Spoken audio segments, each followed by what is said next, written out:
Hey guys, welcome to Galaxy of Madness issue 10 cover.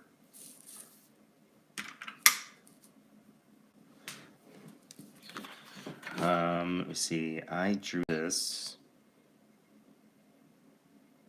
I think I sketched this out first in a sketchbook someplace, and then I scanned it in, and then digitally, this kind of looks inked. It was like a light opaque pencil layer digitally that I did everything on. I made some perfect circles here, imported a little model ship, and just tightened it up as much as possible digitally, so it's just easy to move things around and change things if they needed to be adjusted. Yeah, it's kind of hard to believe this is the 10th and final cover. So I thought I'd go ahead and try and record the whole thing for you. So this is our Karatuki brush pen. I think I have to replace this one. It looks like I think my brush is drying out. That happens if you don't use them enough. That's a weird thing with working digitally. Sometimes, I'm working digitally for long periods of time, or working analog for periods of time. Or even if I am working analog, I'm not using all the tools. And then it'll kind of dry out. So yeah, that's what happened here, I think. I'm just going to hop. At first, I've got to figure out how much flow is coming out of this pen.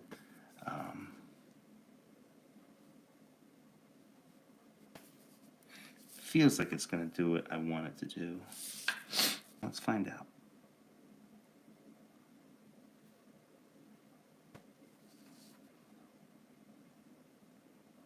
Oh, I gotta realize, is this black back here or not?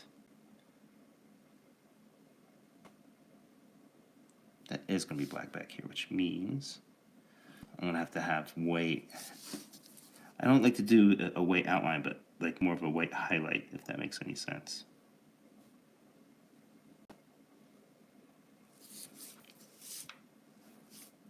That will be all black in here. Actually, what I'm going to do is I'm probably going to be quiet at first and just get into my headspace here.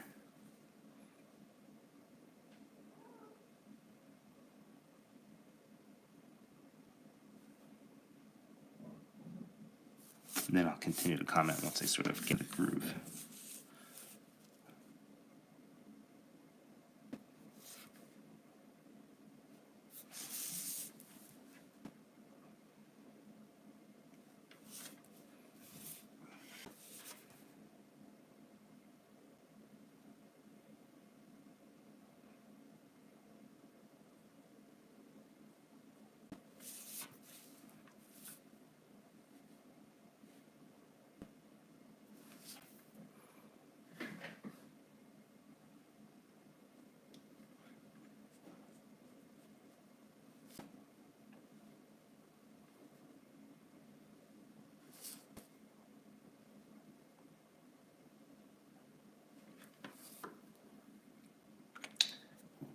Do is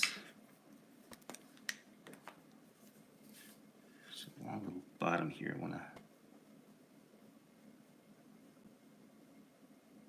do one of these kind of effects, like there's some light coming from below.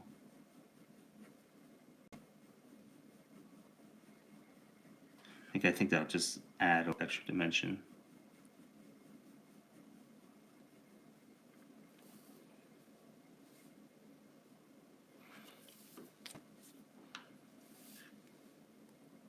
I don't know if I'm going to keep it here or not. I might drop that section. We'll see.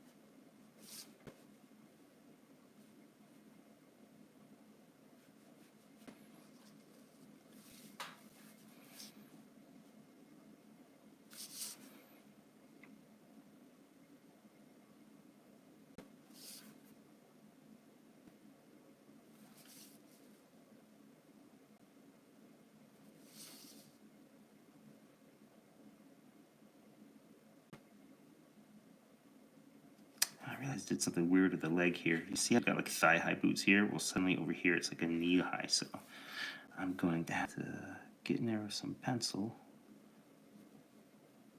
Just need to define it a little bit. So let's do that now. Pencil here.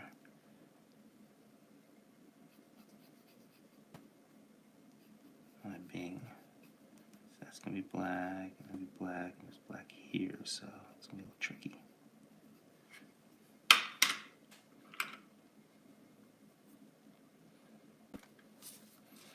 I think I got it. There we go.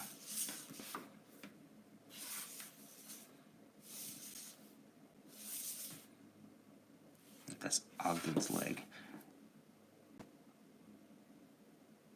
It's kind of tricky when you have characters standing in front of each other. And you got to figure out, like, oh, whose leg is this? It's popping up behind this other person.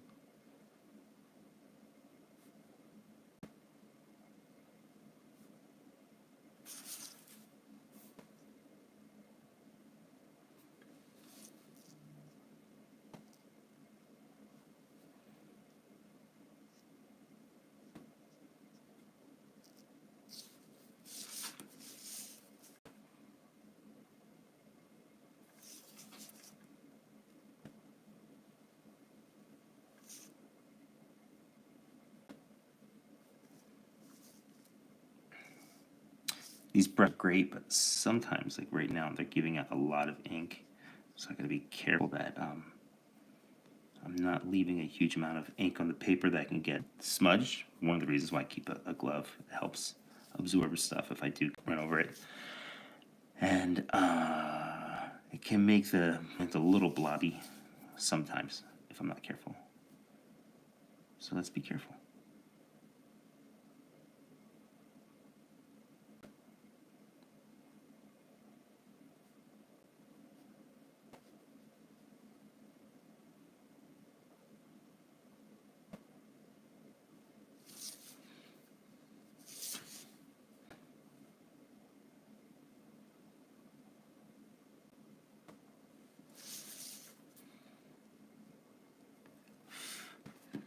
You can see how wet that is.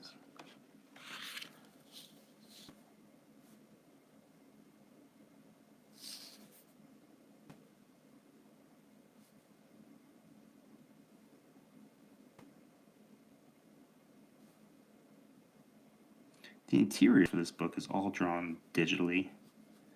99% of it's done in Clip Studio. The little bit that's done in Photoshop, I'm just using some filters.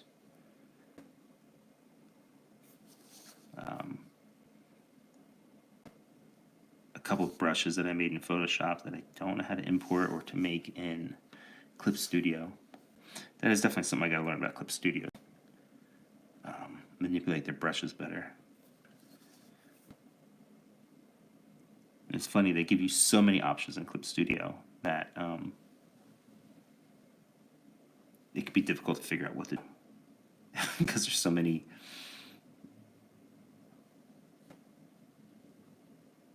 because there are so many options. Like you open up a tools thing in there and it's like pretty insane the amount of things that you can do to any particular tool.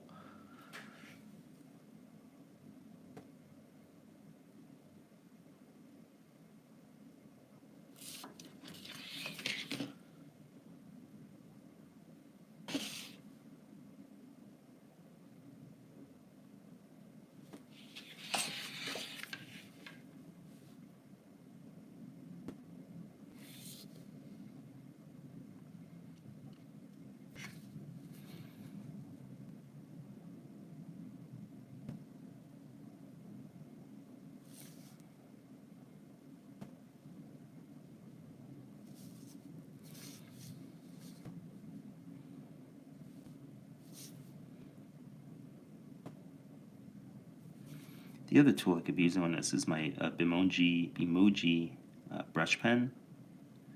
I like it a lot because it can kind of simulate a brush.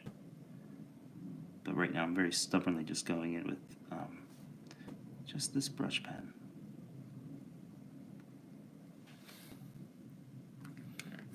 here's my the Bimoji brush pen, BOMJI. I really like it because, I mean, it can give you versatility. The only downside is like, yeah, that will wear out quick-ish. I think I can do about half an issue with this before I have to switch it out because it gets too dull. And then what I do is I usually mark the top of this, so it's still a good marker. It just doesn't have that super fine tip anymore, and I'll use it more for like outlining stuff or filling in tiny black areas, using a ruler on it, that sort of thing. In fact, right now I am going to use this for these fine details in here.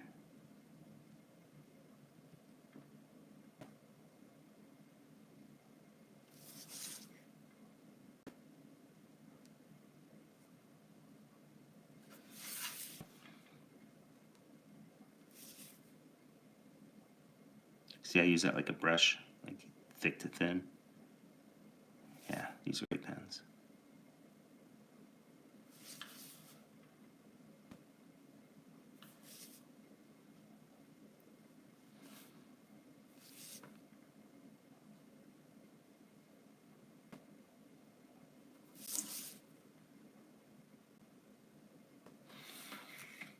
Yeah, I watch a lot of YouTube videos of artists, and also over on TikTok. There's a lot of really good artists doing the same thing, either doing live streams or keeping it fairly short.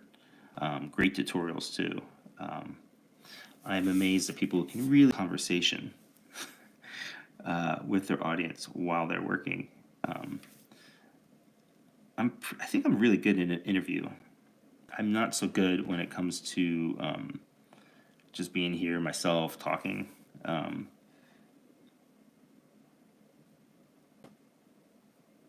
Part of it's concentrating on two things at once.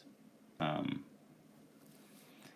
thanks. I guess I'm just in my own head so much. I am not used to really speaking out loud when it's just me. I talk to myself a lot, but I talk to myself in my head, like that inner monologue thing. So I just hate the way I sound on these because I feel rambly. She has a belt buckle here of some sort. I don't remember what it is offhand. I'm going to have to check some reference on it. I'm going to fill some of this black in.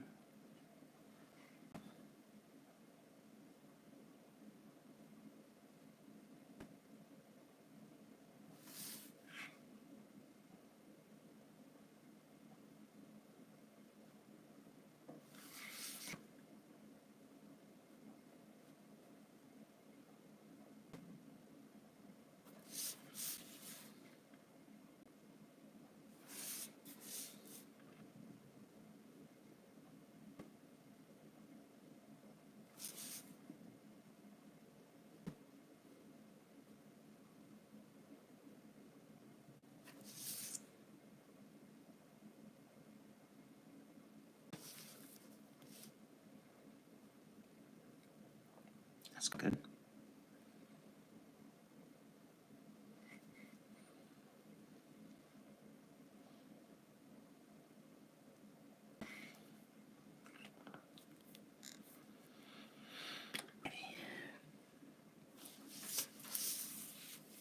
Now watch out for ink.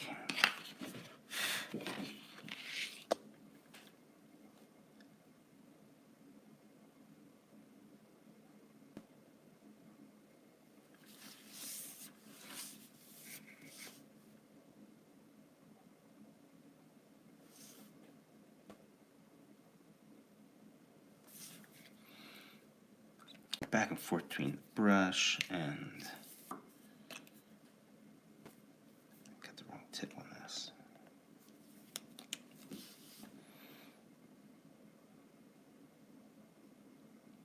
I kind of quote pencil this tight, or I tighten up these pencils in Clip Studio. They're still not perfect, so I'm doing some minor corrections as I'm inking. And then once I scan this in, I'm gonna like drop out lines and do some touch-ups and stuff. It's funny, sometimes I sort of spiritually struggle with that kind of thing. I think about how, like, Will Eisner, Jack Kirby, Alex Toth, all my heroes, like, they didn't have very many tools. They had, like, protractors and rulers and things, like, improved over time, you know. I know Toth became very fond of markers and the felt tip pen. But all in all, they didn't have these kind of tools where they can go, I can practically redraw this digitally, you know, fix any line afterwards, when they had to just go straight forward with whatever, however the line came down, and whatever amounts of, like, whiteout they could get away with. So sometimes I'm like, I'll never be as good as them because I don't have those limitations. You know, many of us don't. There's a lot of artists out there I don't think understand anything about perspective, but because these digital tools does perspective for us, it's not that many people have to really learn. Not hardcore anyway. You know, and I wonder how that affects us overall as artists. But at the same time, I also think, well, of course, Kirby would use digital tools if he had them available. Look how much he was in collage. You know, of course, Eisner would have been like, "Oh, wow, this is great! I can do this thing and fix that thing." And so they would have done the same stuff. Even today, there's not a lot of artists that are working complete analog. There are some. I don't have a pro or con against either. You know, I think a tool is a tool is a tool.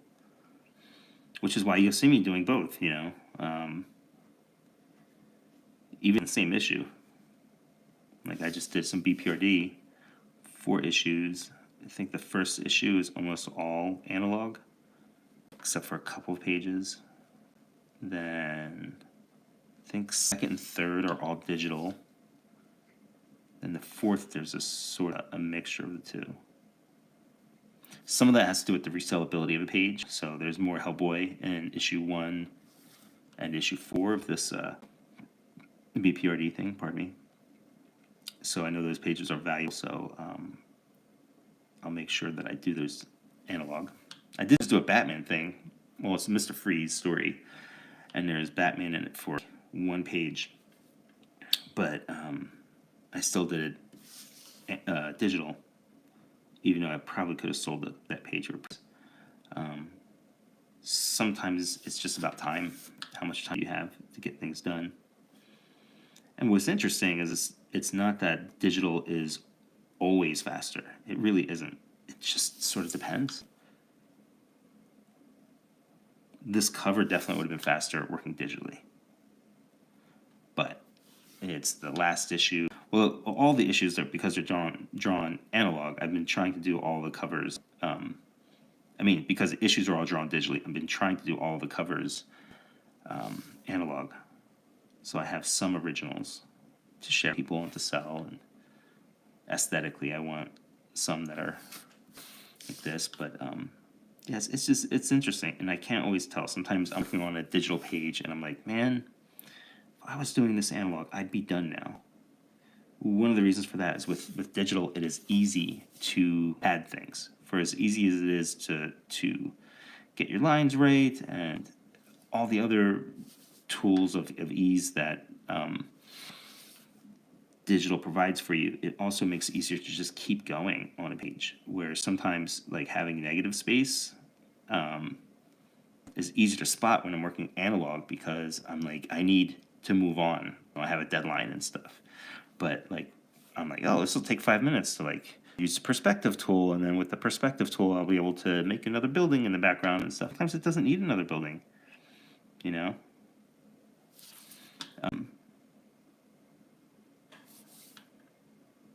Yeah, it's interesting. And in fact, working analog or digital, if I'm working on a project and I specifically want to keep it fairly simple, like my line work and stuff, it is really hard to keep it simple. Your lines get thin, then you fill it in with more detail. It happens very quickly. It's weird. Like the Mr. Freeze story that I did, I really was trying to do it in almost a animated adventure style, going back to my earlier power stuff. And it has that style, but it still has just way too many lines, too much detail. It looks good, but it's not what I was going for. And I think if I'd gone for it, I probably would have been able to achieve that better. But one of the problems is, say, the way I work is I work at this table. I have a computer desk over there. I use my pad to work at the breakfast table and to work on my couch. And sometimes just having that iPad there, there's a difference between getting something done and not getting something done. So things will be digital, not necessarily because it's literally faster, but because it is just more easily available for me to work at any time in my house.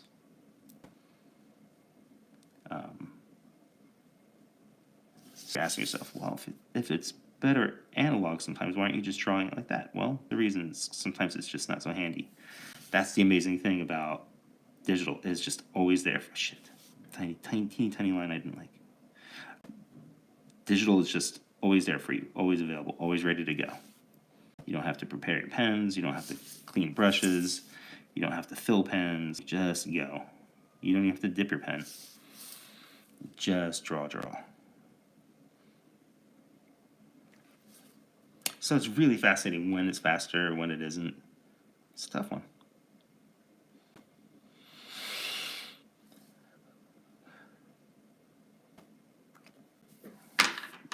Half a second here.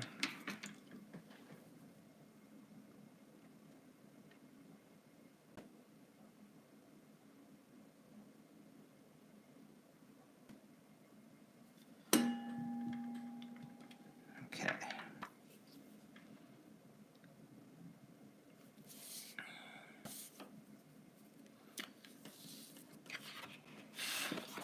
This character here, Ogden, is one of my favorite characters.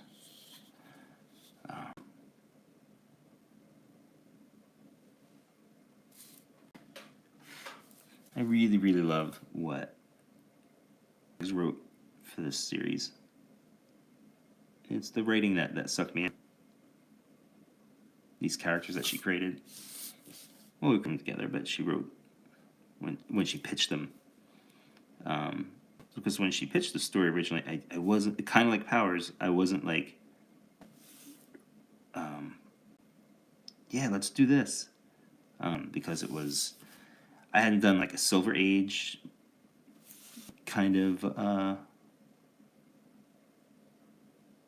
homage before, which this is. And it was also, 10 to 12 issues. And typically I'm like, I just won't in for something that long because the market is the market. But things were changing at the time we were creating this, which was during the pandemic. And we're like, our kind of rules are out the window. We're going to do this digitally. And let's just let it be what it's going to be.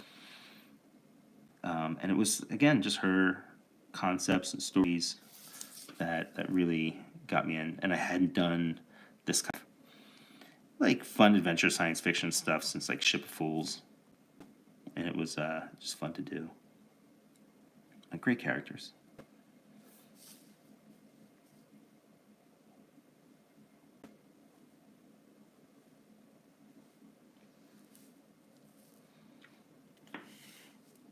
See, here's the other thing with digital. I don't have to.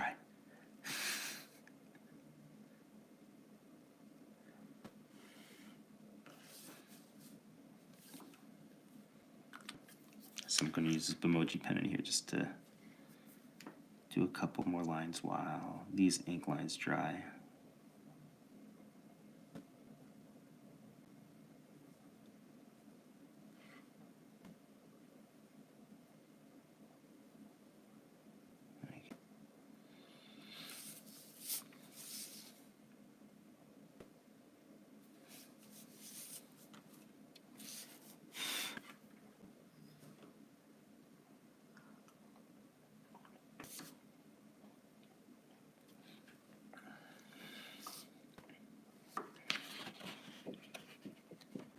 pretty dry. I'm going to try to get into her. I'm going to make sure I ink her whole figure here for you before I end up taking a break. That way we have something really accomplished.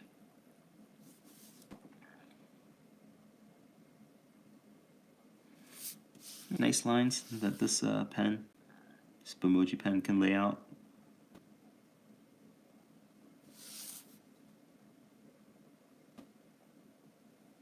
Meh.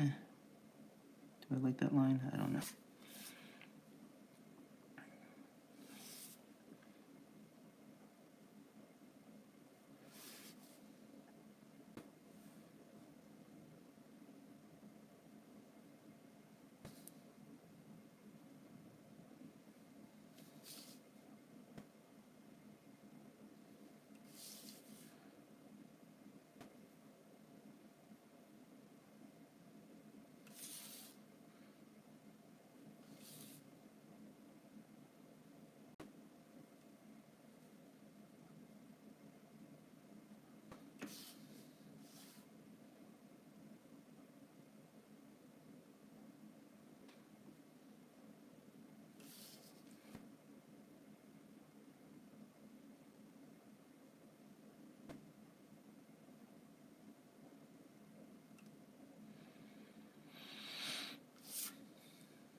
Inking, filling in these little blacks. I'm trying not to press down at all on this tip here, very much the side to help preserve the tip of this this Bimoji marker pen.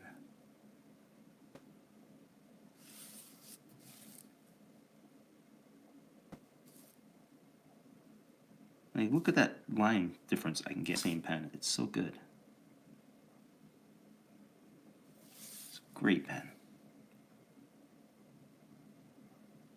I inked quite a bit of Kate Carson using almost just these pens, except for the large figures, so I can get some of these thicker natural lines out of it.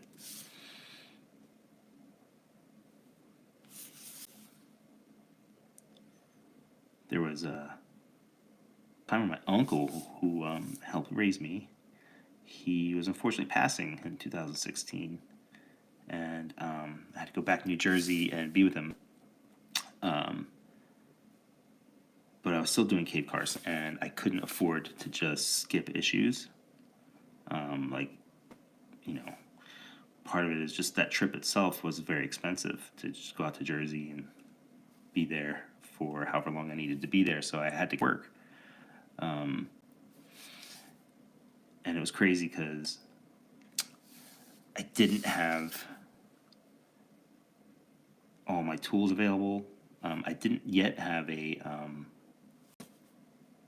iPad Pro. I just had this weird slate thing. So basically what I did was I would ink everything, pencil and ink everything that I could on a full-size page, old school, take it to like Kia or not Kia, to like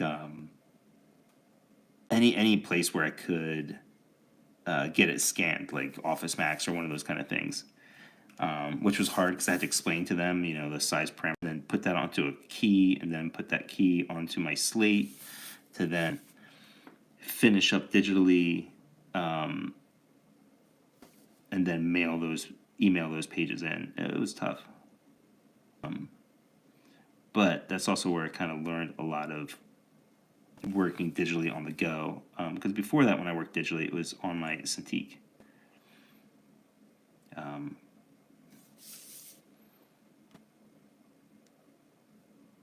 Yeah, so there I was, right next to my uncle as he's passing, on my pad, just. But it helped me like spend a lot of time just next to him. That was good. He was always a huge fan of my art, one of my biggest fans, him and my mom.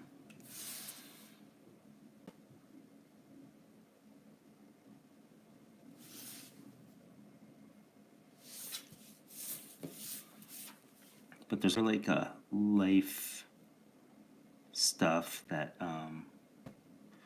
forces you to figure things out. And that experience really helped me figure out how to just work digitally on the go.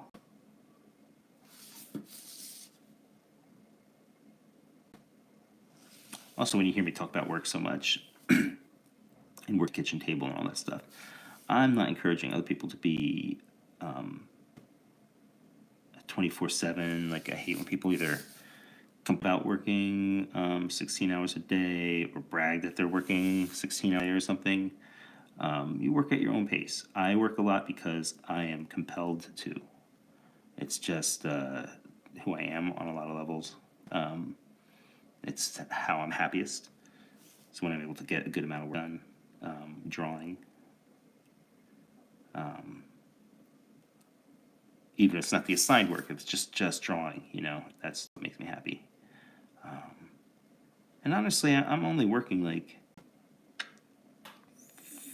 on a not a good day, 3 hours.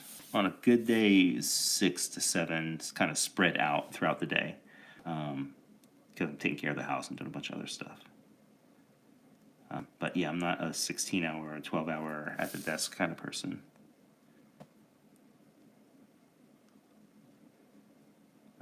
Also, my art style affords that.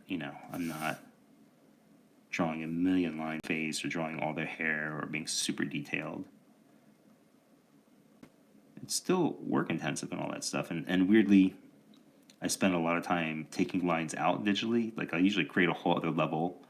I'll select all the back, and then on that other level, I'm using like a whiteout to basically just erase lines to keep things more and more simple. And that takes time, which is funny. It takes time to simplify your work.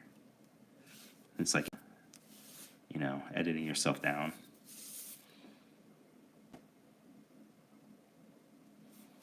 Like, it can take longer to write a short, concise letter than a long letter that says everything. But to write that letter in a short, concise way and clear, it takes time and thought. And same thing. Simple art, weirdly, just takes a lot of effort. Keep it simple.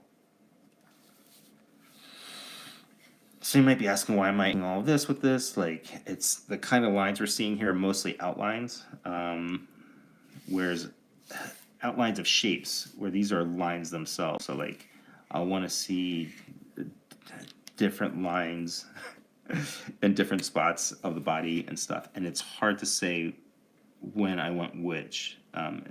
So I wish I could express that a little bit better, so I understand what my choices are. Some of them are just instinctual, which is like, I've been working for like inking for 30 years or more, and you just develop an instinct of which tool is going to work better on a particular line or something. It's like a gut feeling. So that's hard to explain. And maybe it's psychological, because if I use the wrong tool and I feel like I'm going to use the wrong tool, maybe I'm making myself make that mistake beforehand, because I've kind of suggested in my head that this line's not going to work out because I used this tool instead of that tool. I don't know.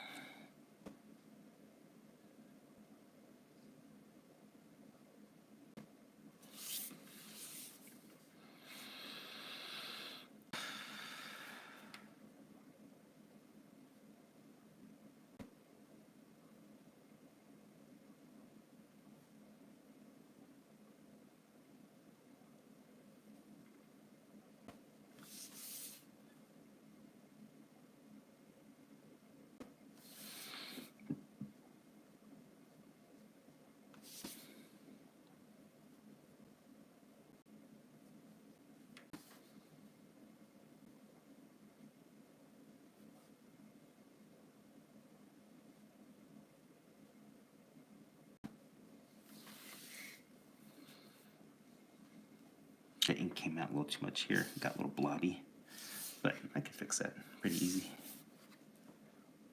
Easy peasy. And if I can't, then it's a digital fix. Not the end of the world.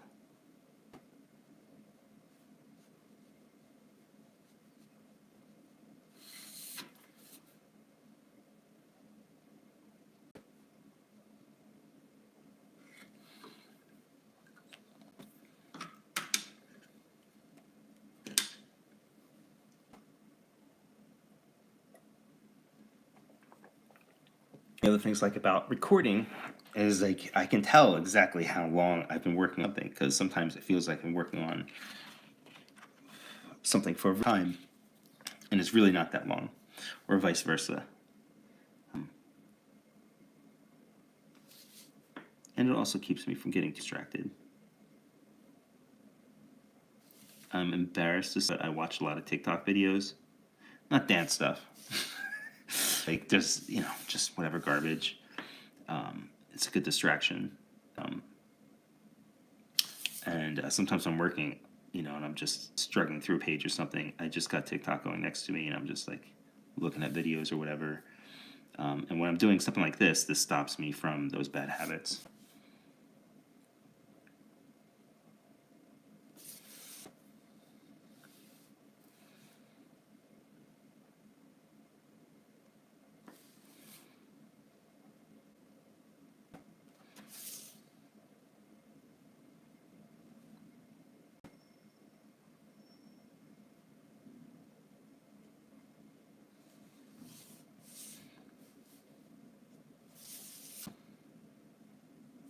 I don't quite like the way this looks. See the edge of this character is called Chippy, and like the edge of his like rounded fin here, and the shape of her hair.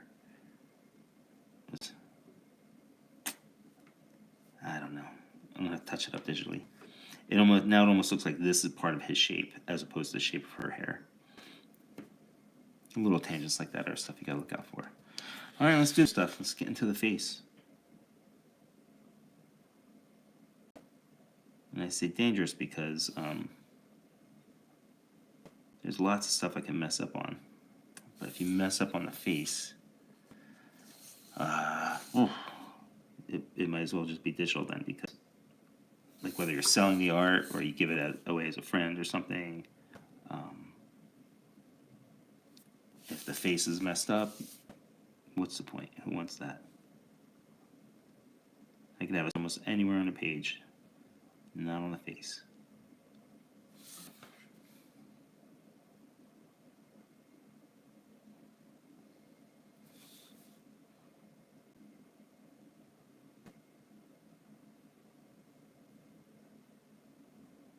These fine differences in this pen is great.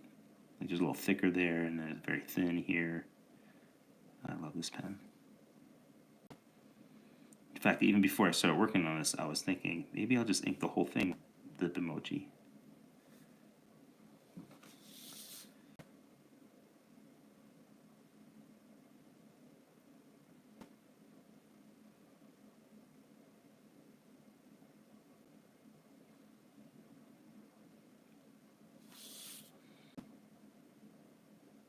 Alright, I didn't mess it up. That's alright. I like it. Put a little tiny line under her eyes. Just give it some definition. Let's do this guy. Chippy with fun. Another fun character Mags came up with. And I had fun designing. Made him look like a little Starbucks coffee cup.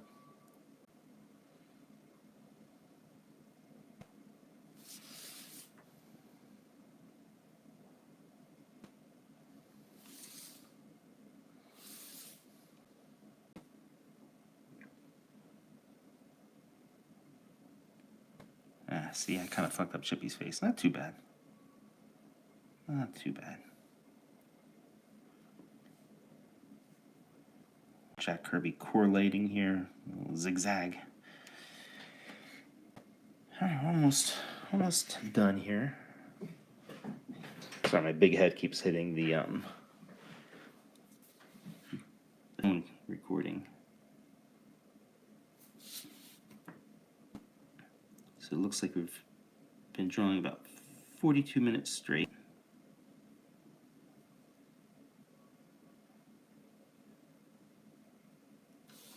That's too thick. I don't like that. I'll fix that digitally. Because it's just meant to be like a little highlight, just showing that these ridge things are connecting with her glove there. Thick line here. Thin where the light is hitting it, thick where the shadow goes.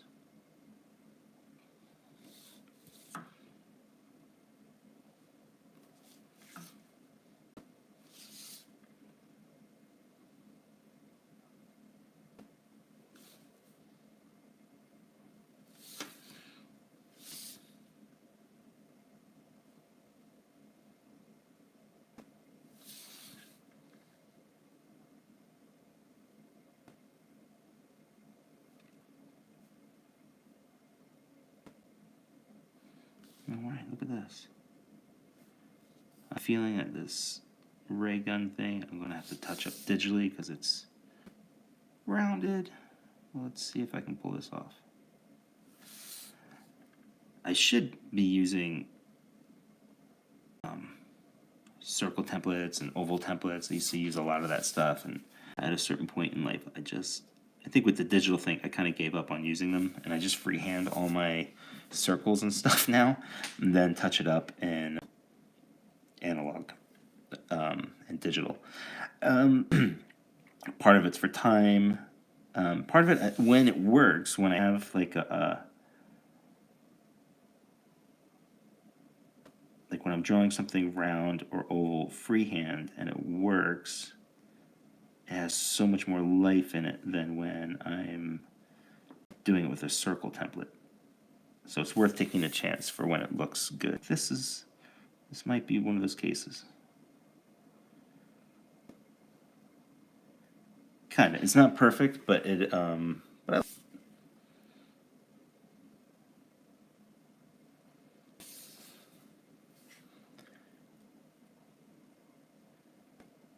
I find perfection to be kind of problematic.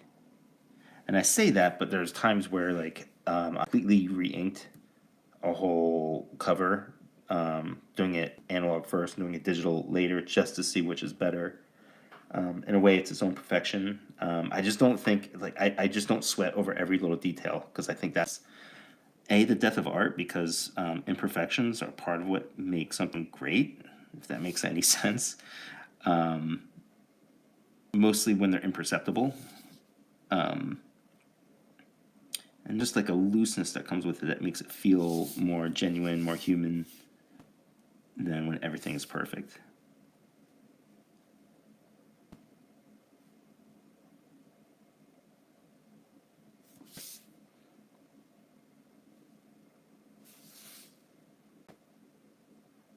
But that's just my own weird philosophy. I know not everybody feels like that. All right, let's do a little bit of rendering here. Just a little.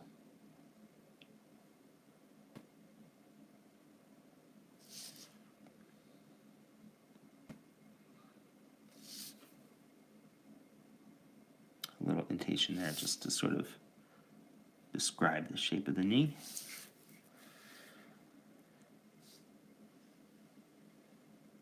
And I think I need a little break. Mostly a mental break, and give my eyeballs a break. We're about, what was that, 45 minutes?